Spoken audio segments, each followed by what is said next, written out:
All right, hey, welcome back, everybody. Now we are going to go to the interview where we did with the cast of American Buffalo. It's a very compelling story. Their friendship, loyalty is tested in this play. They are using wisdom and power. You'll get a chance to see how they use. You have to go and see the play. All right, without further ado, as you like to say, here we go to the American Buffalo. See how I did that? Here we go to the American Buffalo. Yeah. All right. Do you know what an American Buffalo is? Yes, it's a coin. What kind of coin? It's an American Buffalo coin. It's a nickel. It's a coin. And people collect them. Uh-huh. They're worth a lot of money. Uh-huh. Okay.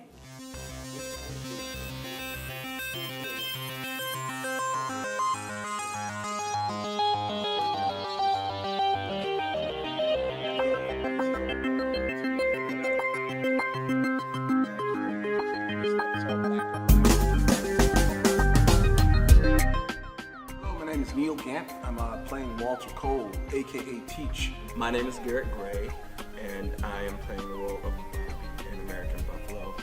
My name is G. Valmont Thomas. I'm playing the role of Donnie Dubrow.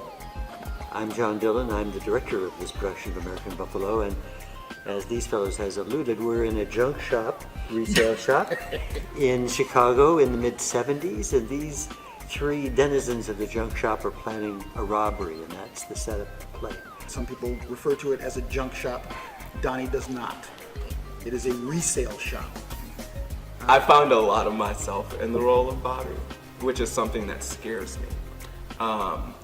And Bobby he's shy, but he's still very happy-go-lucky. And people take that as a weakness. Teach has an amazing power to get people to talk and say things. He has a great way of asking questions once, twice, 3 times, and asking the same question 2 or 3 different ways to get people to commit to the way that they feel. I think he believes information in the gathering of information lays his power. However, he's a snail or a hermit crab or a turtle, if you will. He has this hard shell and he just stays in it. So he can't really use the information that he's pulling in, but he has it. If you want to know that. He has it, but he doesn't know what to do with it. He's always trying to get on top of the next thing. He's always trying to one-up any kind of a situation. That's where he's come from. He's come from the streets of Chicago, where like if you weren't trying to get over or trying to get ahead, you were the guys that were getting stomped on and falling behind. And that's not how Teach operates. Now, in the course of the play, Teach and Donnie both love to expound wisdom. Wisdom. And wisdom. They have all kinds of theories and views of the world based on their perceived wisdom. And one of the things that's going on outside this shop is that young people are moving into the neighborhood and starting to upgrade it, which means that these guys are really becoming endangered species. I think Bobby knows that everybody doesn't know everything. And he's okay with not knowing everything. And when you realize that like the smartest person in the room doesn't say anything at all, or the smartest person in the room realizes that he holds all the power and not saying anything, that's where his wisdom lies. Now, it's interesting to me that the more they spout wisdom, the more it reveals they're powerless.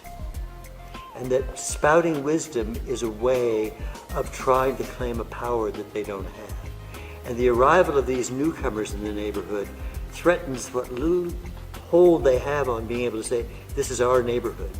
And soon all this is going to be converted into condos and lofts, and they'll be forced out and end up heaven knows where. Power is still a very malleable thing. You know, power shifts, it changes, it goes from one hand to the next. But the powerful are strong enough to always, get it back. If you're not powerful, you're not even playing the game. something that has come into focus with regard to both of those, wisdom and power, is that they can both either be wielded like weapons or they can be used as salves. So you can use either of them to heal or to maim. It just depends on the amount of compassion in the individual that has it, or their direction in life.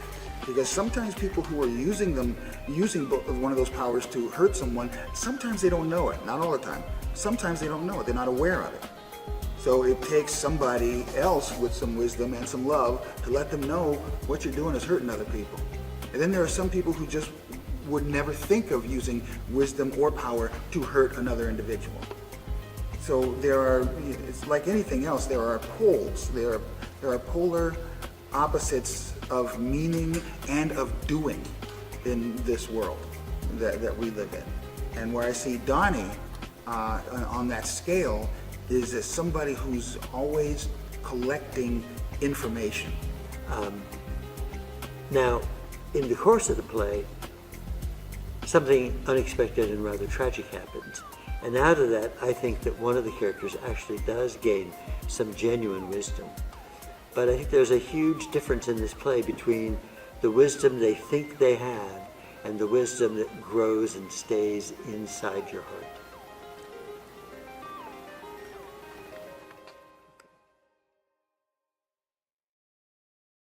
Just talk about you guys' addiction to acting.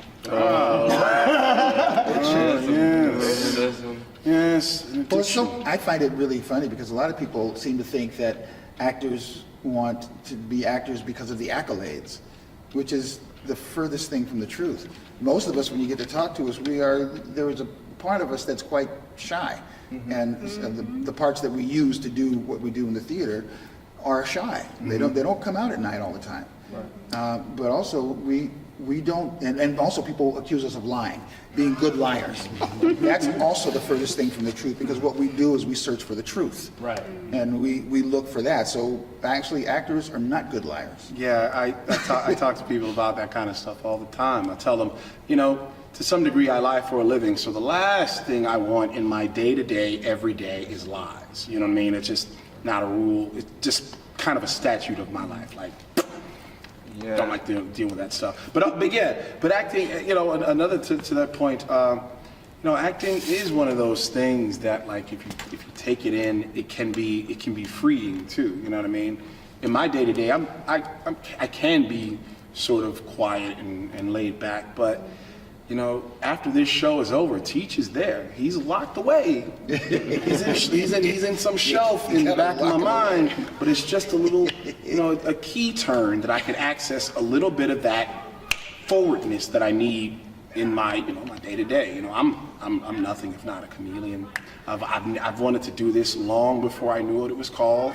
I've done it for free for years. Can't do it for free now, but the thing is, I made my decision about doing this. I have my reasons for doing this that I just don't think people who don't do it understand.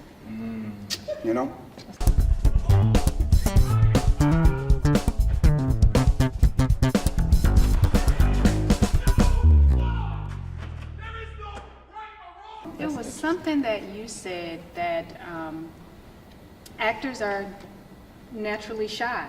And I do meet a lot of actors who are shy, introverts, but it's something about the thrill. Isn't it like a thrill that you get, when you are able to become someone else and not yourself?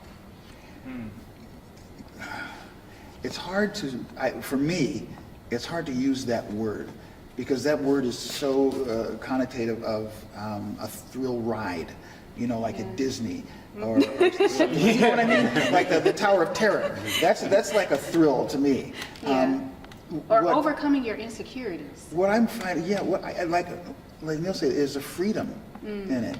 There is something that allows your soul to be free and allows your soul to act true to itself when you are make-believing. If you make believe wholly in the world that you are in, there's a freedom in that you don't get in your daily life. I had a friend who was a brilliant comic actor, and he always said, I always enjoy acting more than real life. And I said, why? He said, because in acting you get to rehearse it first. You don't get to do that in real life. And the irony is that people think of actors as wild living artists, and there are a few that, get to borrow too much. Right.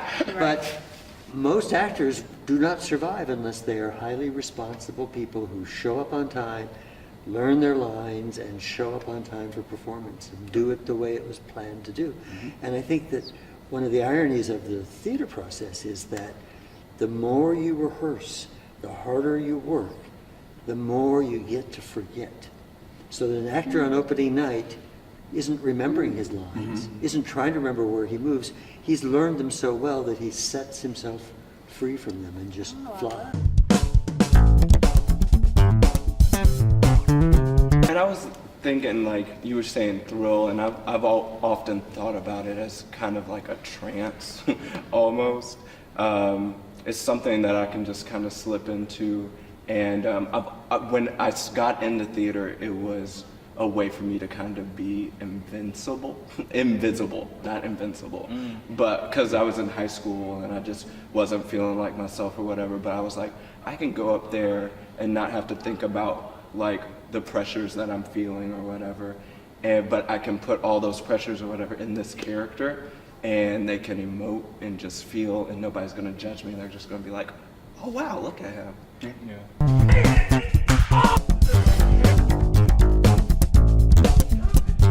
We all know when something's wrong, and we all know when something's not right. The hope is that we worked hard enough and worked together enough that if things do go south a little bit, we can just get back on. It's like, okay, we know where we are. We know where this is. Okay. In the spirit of comedian. And they'll never know. So David, improvisation helps sometimes. David used to play poker in a junk shop like the one we're sitting in Chicago, in his youth. And he used to play with a bunch of guys, many of whom were ex-cons. And in fact, his nickname at the poker game was Teach. Oh, wow. Didn't know that. And so he really heard how these guys talked. Now, what's interesting about the dialogue is that when you listen to it, you say to yourself, that sounds real. But in fact, it isn't. In fact, he took the rhythms of their language and then twisted it in very funny, unusual ways. And as a result of that, you listen to it and you think, oh, that sounds realistic. But he achieves it by not being realistic. And that's really the art of his writing and what makes his writing really poetic and makes you remember it, sticks in your head. I'm glad you said that, because I've read several approaches to his genius, and one of them being is that he sat in a shop and just listened to people and just wrote down the dialogue, and that's how he comes up with dialogue. But just hearing that. Well, he and I worked together on one of his early plays, and nice. so I got to watch him write dialogue, and it wasn't sitting in the cabinet. Right. It was just See? trying to put himself into the character's head and then putting in that mammoth poetry at the same time. And that's how John's gonna create a Wikipedia page. Get it straight. Well, I just want to say I really appreciate you all sitting down and talking to us and talking about the play. Absolutely love the set. I know the play is going to be wonderful because we got a little sneak peek. Yes, we did. Okay. As we always do. The second Don't act. be jealous Yes. because you can come out and see for yourself, which you have to do. It's mandatory. It's not an option. So I want to start with you. Can you tell our audience why it is so important for them to come and support this play and what you all are doing? Well, first of all, it's so much fun. This play, for all its serious themes, is awfully funny. Watching inept crooks trying to plan a robbery is pretty funny. And then on top of that, I love this theater. I did Race here 2 years ago. I love Southwest Arts Center. It's a beautiful theater to work in. And as wonderful as he is, he doesn't get produced a lot in Atlanta. I haven't found a production of American Buffalo in Atlanta for over 20 years. And I think that's because some theaters are frightened off by how strong, should we say, or vulgar the language is. It's pretty strong stuff because he's writing about characters whose lives are vulgar.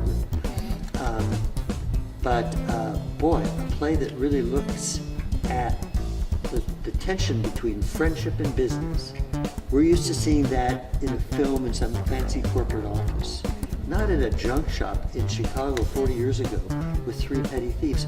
So it's so refreshing to see these very familiar themes in American theater tackled from an extremely different and entertaining point of view. I agree.